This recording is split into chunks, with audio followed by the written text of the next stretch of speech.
William Blake 1757 থেকে 1827। ST কলোরিজ 1772 থেকে 1834। PB Shelley 1792 সালে জন্ম, 1822 সালে মারা গেছেন। জন কিটস 1795 সালে জন্ম, 1821 সালে মারা গেছেন। অল্প বয়সে মারা গেছেন, 25 বছর বয়সে। উইলিয়াম ওয়ার্ডসওয়ার্থ 1770 সালে জন্ম, 1850 সালে মারা গেছেন। Charles Lamb, William Hazlitt, Lord বাইরনকে বিদ্রোহী বলা হয়। জেন অস্টিন, ইনি রোমান্টিক যুগের অ্যান্টি রোমান্টিক একজন লেখক।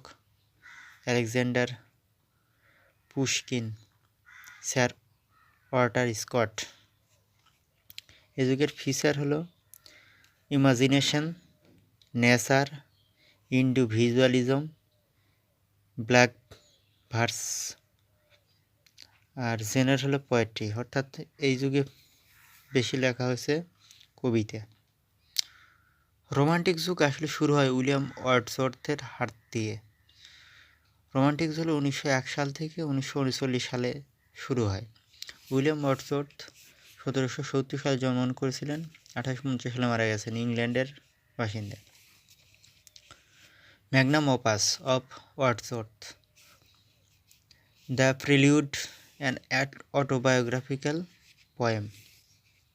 টিনটান অ্যাবেই, মঠের নামে কবিতা। রায় নদীর তীরে। তারপর ইন্টিমেশন অফ ইমমরালিটি, খুব ভালো একটা কবিতা। ড্যাফোডিলস, খুব সুন্দর কবিতা, বিখ্যাত কবিতা। I wandered lonely as a cloud. Preface to lyrical ballads 1798 সালে প্রকাশিত হয়।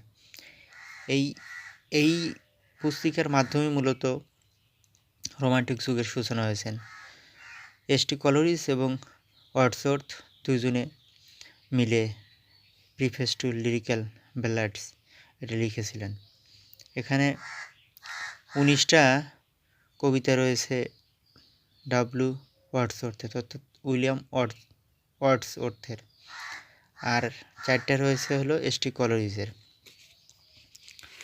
এসটি কলোরিজ রোমান্টিক যুগের একজন বিখ্যাত লেখক। তিনি 1772 সালে জন্মগ্রহণ করেছেন এবং 1834 সালে মারা গেছেন। পয়েট অফ সুপার নেচার, অর্থাৎ সুপার ন্যাচারালিজমের একজন কবি ছিলেন। পয়েম হলো ডিজেকশন অ্যান্ড ওড, হতাশায় পরে লিখেছিলেন। কুবলা খান লিখেছিলেন, ইনি স্বপ্নে দেখেছিলেন, দেখে একটা কবিতা লিখেছিলেন। ক্রিস্টাবেল নামের একটা কবিতা লিখেছিলেন। The rime of ancient mariner, সবচেয়ে বিখ্যাত একটা কবিতা। এছাড়াও তিনি লিখেছেন পোর্স, Biographia and criticism on Shakespeare নামের 2। এসটি কলোরিজ সম্পর্কে আরও জানা যেতে পারে। তার একটা রোগ ছিল, এটা হলো বাইপোলার ডিসঅর্ডার। অর্থাৎ তিনি চিন্তা করতে পারতেন না আসলে কি করা উচিত এবং কি করা উচিত নয়, অথবা দ্বিমুখী একটা মন মানসিকতা, এটা করব না এরকম একটা ভাব। এটাকে বাইপোলার ডিসঅর্ডার, অর্থাৎ দ্বিমেরুকরণ একটা ব্যাপার মাথার মধ্যে সবসময় কাজ করতো। অভ্যাস ছিল অফিমিটার। এটা মূলত এই রোগটাকে নিরাময় করার জন্যই তিনি প্রথমে সেবন করেছিলেন, ধীরে ধীরে এটার প্রতি আসক্ত হয়ে পড়েন। পয়েট অফ সুপার ন্যাচারালিজম, এটা তার একটা বিশেষ বৈশিষ্ট্য। তার সুন্দর সুন্দর উক্তি আছে, যেরকম হি প্রেথ বেস্ট হু লাভড বেস্ট, অর্থাৎ যে সবচেয়ে বেশি ভালো প্রার্থনা করে সেই সবচেয়ে বেশি ভালোবাসে। এসটি কলোরিজ এটা বলেছিলেন। Common sense is an uncommon degree is what we call wisdom, অর্থাৎ বলতে কমন সেন্স হলো একটা অসাধারণ একটা ডিগ্রি, এবং যেটাকে আমরা জ্ঞান বলে থাকি বা প্রজ্ঞা বলে থাকি। Poetry is the best word of the best order. এই বাক্যটা তিনি মূলত বলেছিলেন যখন রোমান্টিক যুগে ব্ল্যাঙ্ক ভার্স ইউজ করা হলো, তখন অনেকেই এটা মানতে চায়নি। তখন এই বাক্যটি তিনি উল্লেখ করেছিলেন এবং ওয়ার্ডসওয়ার্থও সে একটা ভালো বাক্য ইউজ করেছিলেন। Water water everywhere, not one drop to drink, the rime of ancient ম্যারিনের কবিতার একটা সুন্দর লাইন। 4 poems of P.S.T. Coleridge is in lyrical ballads. ইনি একজন রোমান্টিক পোয়েট এবং অনেকের প্রিয় একজন লেখক। রোমান্টিক যুগের আরেকজন বিখ্যাত লেখক হলেন উইলিয়াম ব্লেক। তিনি 1757 সালে জন্মগ্রহণ করেছিলেন এবং 1827 সালে মারা গিয়েছিলেন। He is called poet and painter. তিনি লিখেছেন সং অফ ইনোসেন্স, পোয়েমে রয়েছে দ্য ল্যাম্প অর্থাৎ ভেড়া। সং অফ এক্সপেরিয়েন্স, এই পোয়েমে আছে দ্য টাইগার। এই টাইগার বানানটা তিনি ওইভাবেই লিখেছিলেন। অর্থাৎ তিনি লিখেছিলেন এমন কিছু কবিতা যেখানে একজন ইনোসেন্স মানুষের মধ্যে কী ঘটনা ঘটতে পারে বা ইনোসেন্স মানুষ হলে কী ঘটনা ঘটে সেই থিমকে কেন্দ্র করে, এবং যখন এক্সপিরিয়েন্স হয়ে যাবে তখন আবার তার মধ্যে কী ঘটনা ঘটবে, তার চিন্তাধারার কেমন পরিবর্তন আসবে, এই দুইটা ভাব নিয়ে তিনি লিখেছিলেন অনেকগুলি কবিতা। চার্লস ল্যাম্ব, তিনিও একজন রোমান্টিক লেখক। তিনি মূলত এসে লিখেছিলেন, এসিয়েস্ট অফ ইলিয়া নামে, অর্থাৎ ইলিয়া তার ছদ্মনাম। টেলস ফ্রম শেক্সপিয়র, অর্থাৎ শেক্সপিয়রকে নিয়েও একটা লেখা লিখেছিলেন। Pen name is Elia. Sir Walter Scott, Scottish novelist Walter Scott, Ivanhoe নামের একটা সুন্দর লেখা তার রয়েছে, এটার জন্য মূলত বেশি বিখ্যাত। পার্সনিফিকেশন একটা ডিভাইস, লিটারারি ডিভাইস, যেরকম to think something as a person, অর্থাৎ পার্সন হিসেবে যদি কোনো কিছু চিন্তা ভাবনা করা হয় তখন তাকে পার্সনিফিকেশন বলা হয়। যেরকম mister and helped him but mister rat harmed, অর্থাৎ অ্যান্ট একটা প্রাণী, কিন্তু তাকে আমরা মানুষের মতো চিন্তা করছি বা প্রাণী একে জীবন্ত বা এমনভাবে চিন্তা করছি যে একটা পার্সন। ঠিক এখানে র্যাটকেও ওইভাবে চিন্তা করা হয়েছে। এরকম যদি কাজ করা হয় তখন তাকে বলা হয় পার্সনিফিকেশন।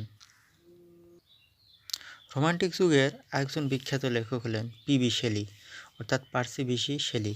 তিনি 1792 সালে জন্মগ্রহণ করেছিলেন এবং 1822 সালে মারা গিয়েছিলেন। তিনি ছিলেন অক্সফোর্ড ইউনিভার্সিটি ফেলো, অর্থাৎ অক্সফোর্ড ইউনিভার্সিটিতে তিনি লেখাপড়া করতেন, কিন্তু তাকে বহিষ্কার করা হয়েছিল। হিজ ফ্রেন্ড টমাস জেফারসন হোক expelled for the necessity of atheism, একটা লেখার জন্য তাকে এক্সপেল করা হয়েছিল অক্সফোর্ড ইউনিভার্সিটি থেকে। ইনি একজন ফিলোসফিক্যাল পোয়েট।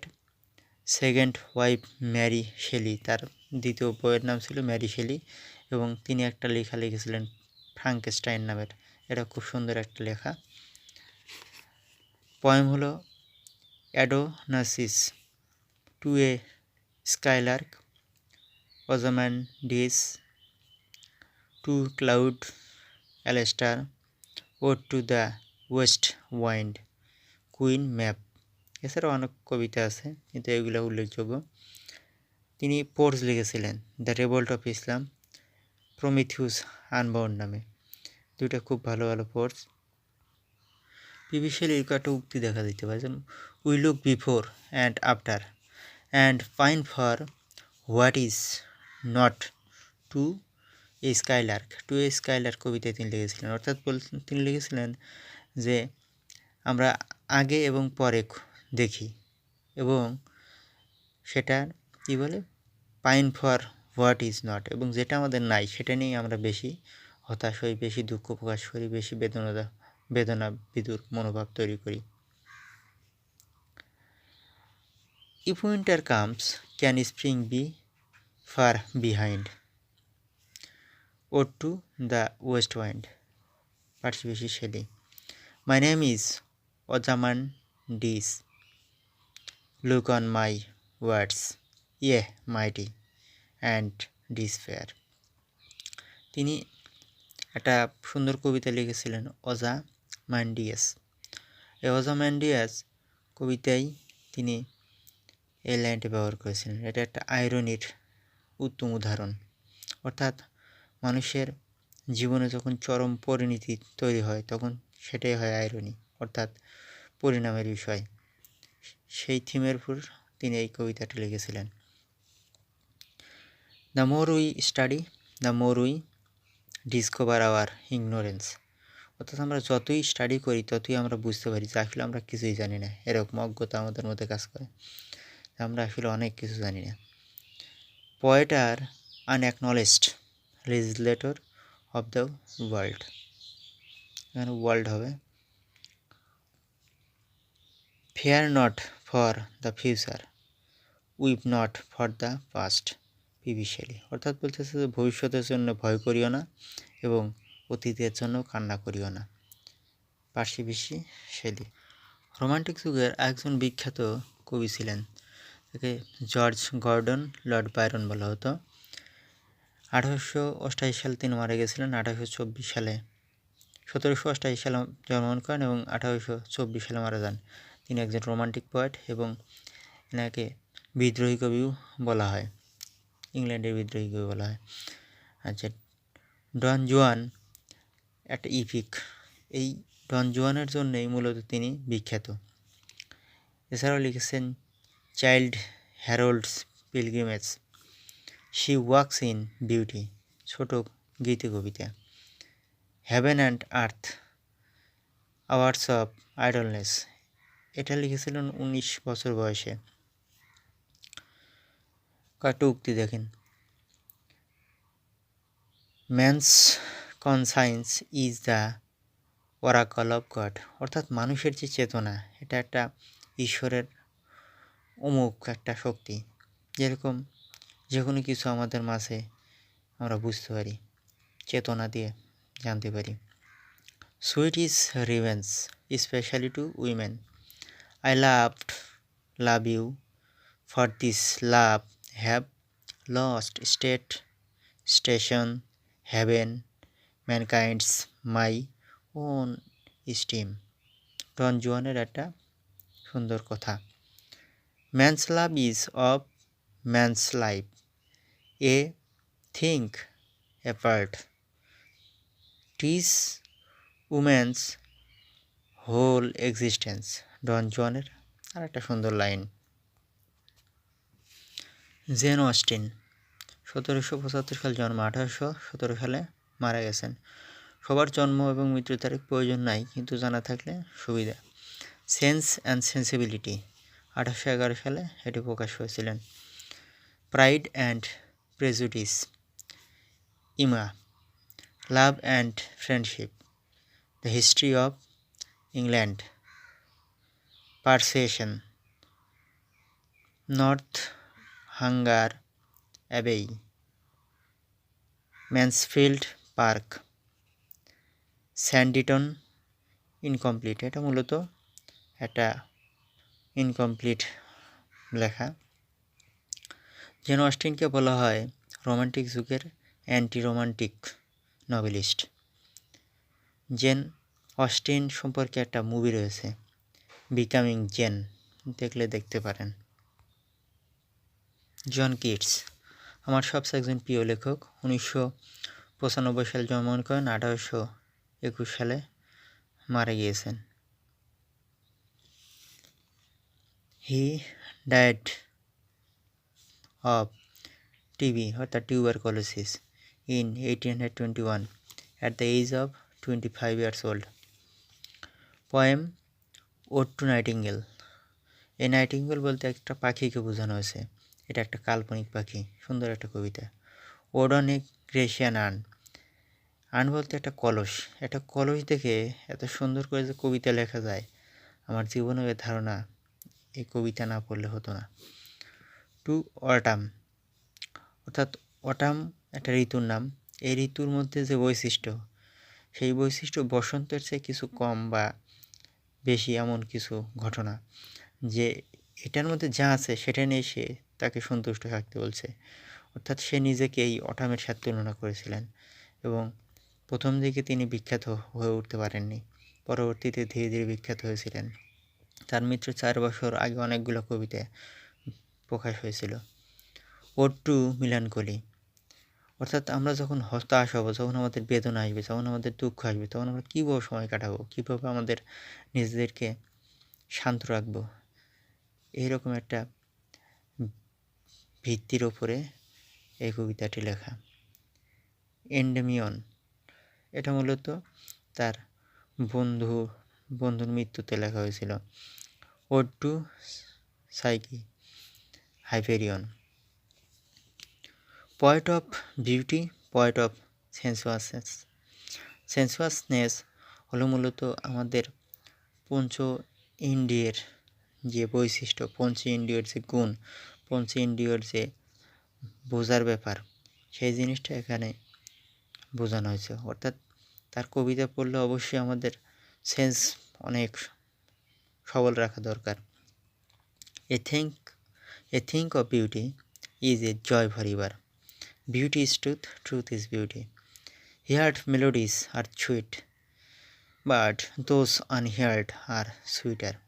অর্থাৎ যে গানগুলো আমরা শুনেছি সেগুলো অনেক মধুর, মিষ্টি, এবং যেটা শুনি নাই সেগুলো আরও অনেক। রোমান্টিক যুগ আসলে 1901 সাল থেকে শুরু হয়ে 1939 সাল পর্যন্ত বিস্তৃত ছিল। এই রোমান্টিক পিরিয়ড আসলে শুরু হয়েছিল একটা আন্দোলনের মধ্য দিয়ে। আমরা যদিও রোমান্স বলতে অনেক প্রেম প্রীতির বিষয় বুঝি, আসলে রোমান্টিক বলতে এই যুগের কবিরা বুঝিয়েছেন একটা মুভমেন্টকে, অর্থাৎ একটা আন্দোলনকে। অর্থাৎ যে কোনো কিছু রোমান্টিক হতে পারে, প্রকৃতিও রোমান্টিক হতে পারে, প্রকৃতির সব কিছু রোমান্টিক হতে পারে। অর্থাৎ রোমান্টিক বলতে যে শুধু নরনারীর প্রেম ভালোবাসা লাগবে এমন নয়। রোমান্টিক এমন একটা বিষয় যেটা একটা আন্দোলন সৃষ্টি করতে পারে। তো সবাইকে ধন্যবাদ, ভালো থাকবেন।